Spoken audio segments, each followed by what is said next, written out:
Depois de passar um tempo afastada dos palcos, a bailarina Paula Águas retorna agora com um novo solo, criado em parceria com o coreógrafo João Saldanha.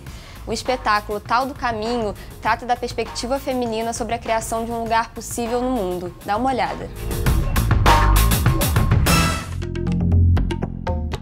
A Regina Sauer foi a primeira companhia de dança que eu trabalhei, o Nós da Dança, que na verdade foi a pessoa que me criou assim como bailarina. Do Nós da Dança eu fui pro Vacilou Dançou com a Carlota Portela, fiquei lá um tempo também. De lá eu fui convidada para o Ballet Teatro Castro Alves na Bahia, e aí fui morar na Bahia, fiquei lá uns meses, porque no meio da temporada me chamaram para dançar no Quasar, que é uma companhia de Goiânia, que eu adorava o trabalho e tal. Aí voltei para o Rio, dancei com a Ana Vitória, dança contemporânea. Só que ali eu já estava começando a perceber que eu não estava mais afim de ficar defendendo as ideias das pessoas, que eu queria falar de alguma coisa que fizesse sentido para mim. Eu fiz um trabalho que chama Qual é a Música?, que foi, eu acho que, o trabalho mais importante da minha carreira. 4 anos atrás eu comemorei 10 anos de existência dele, de circular.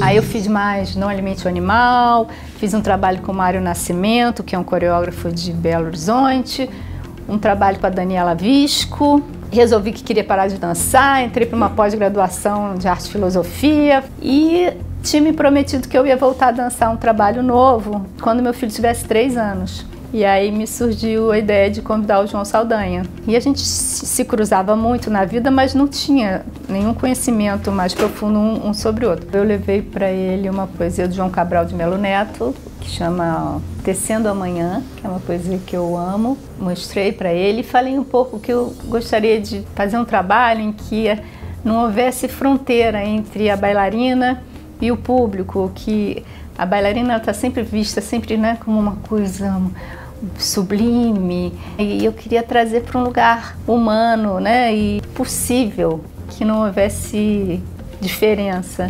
Ele foi reconstruindo de um lugar muito desafiador para mim, porque é completamente desconhecido, né, tanto na linguagem do movimento, o que ele me propôs enquanto linguagem coreográfica, vamos dizer assim. E o João, ele começou comigo num lugar bem da construção do espaço, assim, das linhas, das direções, da possibilidade de um corpo que se move, não seja a partir da emoção, mas que isso venha como quase uma consequência do próprio movimento. E para mim, no início, era bem difícil, e ainda é assim. O tempo todo, quando eu estou dançando nesse trabalho, eu estou construindo ali no presente, as linhas, os traçados diagonais. Ao mesmo tempo, tudo isso traz uma emoção, e isso se dá no espetáculo, só que de uma forma que não é a priori, vamos dizer assim. E assim, mesmo os movimentos na minha vida, eles iam na raça, eles iam na força, e no tesão, na loucura de estar ali dançando, né? E eu estou reconstruindo a partir de um lugar assim, bem pensando na respiração, pensando no meu diafragma, no meu pulmão, pensando nas costas, enfim, é uma outra forma de construir o movimento, assim, um outro princípio, né? Que está resultando agora, finalmente, na estreia do Tal do Caminho, que é esse espetáculo que a gente estreia agora. Estaremos lá esperando vocês. O roteirista Marcílio Moraes, que já tem uma carreira consolidada na TV, estreia nessa semana o seu primeiro trabalho no cinema. Ele produziu e roteirizou o longa O Crime da Gávea, adaptado de um romance homônimo de sua autoria.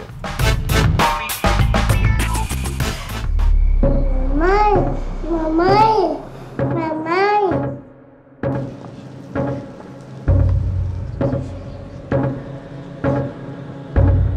O Crime da Gávea foi originalmente um romance que eu escrevi, né, alguns anos atrás, e aí depois decidi roteirizar e finalmente filmar. É uma história, é um policial, entendeu? Policial assim que me inspira um pouco no filme noir, né? Uma investigação que ao mesmo tempo gera outros acontecimentos, gera outros crimes, né? O mistério, tudo isso tá, a mulher fatal, né? Todos esses elementos tem no filme. Enfim, eu peguei um pouco o aspecto assim do local, né? Falei, eu vou fazer todo ele passado na Gávea, né? E a história do crime, né? De alguma forma isso está envolvido, né? Beleza. Sou eu, preciso falar com você. Não, tem que ser agora, eu tô aqui no Baixo Gávea. Dá um jeito. Por razões práticas e razões estéticas, eu resolvi aprofundar a questão do subjetivismo, né? De ter um narrador, né? De fazer a narração, é ele que está narrando, né? O filme está dentro da cabeça dele, está na visão dele, né?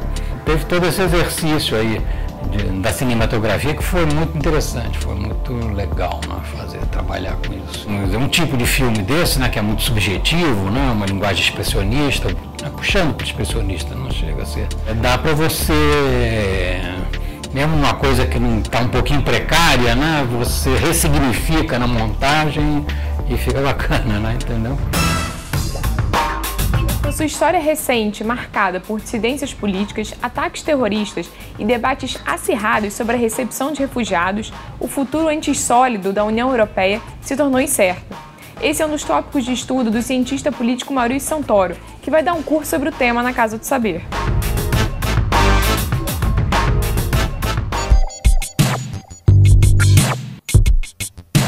A Europa é a região mais rica e desenvolvida do planeta, mas ao longo da década atual ela vem passando por uma crise muito grave que vai além simplesmente de 2 ou 3 anos ruins na economia. É uma turbulência que tem abalado os próprios pilares do sistema político da Europa, tanto por uma ameaça à democracia, pela ascensão de movimentos extremistas, quanto pelo próprio processo de integração regional, e aí muito simbolizado pela decisão do Reino Unido de deixar a União Europeia. Em paralelo a isso, nós temos uma série de problemas ligados à segurança internacional, com atentados terroristas de grande porte na Europa, e uma crise humanitária que é a pior desde a Segunda Guerra Mundial, com refugiados do Oriente Médio e da África chegando numa grande quantidade à Europa. Então a conjunção de tudo isso coloca o continente no que é o seu momento mais difícil desde o final da Segunda Guerra Mundial. Nós tivemos, ao longo dos anos mais recentes, grandes atentados terroristas em vários países europeus, né? Na França, no Reino Unido, na Espanha, na Alemanha, né? E em muitos casos a população percebe os governos locais como sendo negligentes com a sua segurança, como sendo incapazes de prevenir essa onda de violência, né? E os partidos extremistas estão usando esses ataques, né, para promover essa agenda muito radical contra a imigração, contra refugiados, né, culpando imigrantes e refugiados por esses problemas todos relacionados ao extremismo, relacionados à violência política e religiosa, né? Então a possibilidade de mais atentados, né, de mais violência de massa, é também algo que causa uma preocupação e que iria estimular o crescimento dessa extrema-direita em vários países europeus. E nesse primeiro semestre de 2017 a gente tem 2 eleições importantes, na França e na Alemanha, sendo que na França a Frente Nacional, que é o partido da extrema-direita, tem uma possibilidade muito grande de vencer. Toda possibilidade vai vencer pelo menos o primeiro turno, né? E se houver essa vitória na França, isso vai deixar a Alemanha bastante isolada em termos da possibilidade de exercer uma liderança mais liberal, mais progressista dentro da União Europeia, sobretudo no tema dos refugiados, né, que tem sido aí um dos pilares pelo qual esses movimentos ultranacionalistas têm se organizado e têm crescido. O que nós sabemos hoje, né, por todas essas turbulências dos últimos anos, é que a União Europeia vai sair dessa crise já bastante enfraquecida. Perder o Reino Unido é algo muito importante para a Europa, quer dizer, é uma das maiores economias do bloco, né? Então já é um elemento de fragilização grande. Há uma série de países na periferia da União Europeia, como a Grécia, como a Hungria, que também estão passando por situações muito difíceis, né? E toda uma discussão sobre qual vai ser o novo papel da Alemanha. Na verdade, uma das consequências da crise é aumentar o peso da Alemanha nos processos internos da Europa, né? Essa Europa está ficando mais germânica, né? Então, são cenários preocupantes, né? São cenários que mostram uma União Europeia que vai sair menor dessa crise do que como ela entrou, né? E ainda há espaço, né, para novos cenários de desmantelamento, para novos cenários de fragilização da Europa. Essa Essa semana, na parte de música da revista Curta, você vai conferir um papo que a gente teve com a cantora e compositora Mamundi. Ela contou toda a sua trajetória para se transformar na artista que é hoje. Saca só!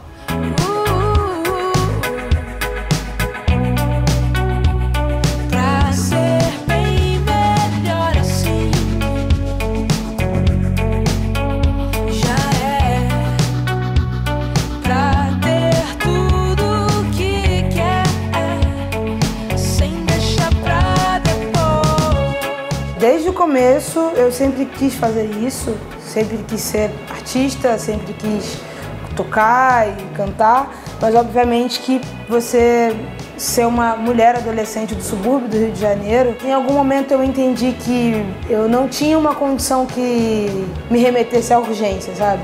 Não ia rolar rápido. E aí eu decidi trabalhar.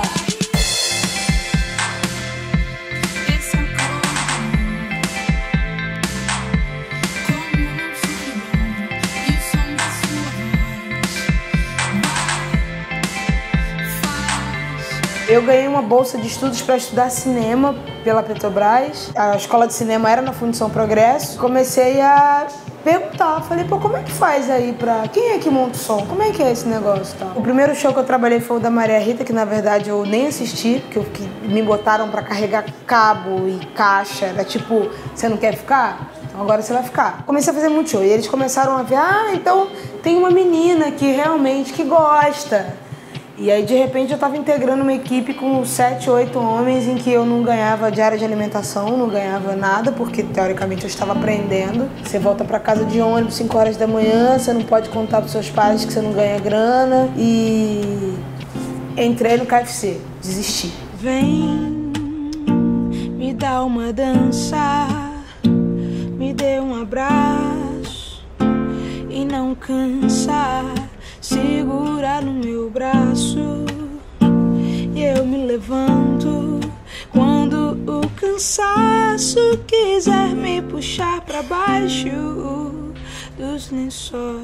Então, e aí fui fazendo isso, fiquei trabalhando no KFC, no fast food durante alguns anos. Uma vez um amigo meu passou lá e falou, pô, você não pode ficar trabalhando aqui, cara, vai lá e tal. E aí comecei a trabalhar num barzinho aqui, fazendo som. E fiquei anos fazendo isso, anos. E de repente eu vim cobrir uma vaga, comecei a entrar aqui de freelancer e o Circo Voador começou a me pagar, a empresa. E de repente me contrataram. Então, depois de anos para ser reconhecida, para ganhar o meu primeiro salário, sabe? Então, teve esse processo, depois de 7 anos aqui. Um dia, em 2010, falei, cara, não dá mais, não aguento mais. Falei, eu vou embora, ano que vem eu não vou trabalhar não. E os moleques, tipo, claro que vai, você vai trabalhar onde? Você vai voltar pra fundição que você não ganha nada? Eu falei, não, eu vou fazer meu disco. E eu volto.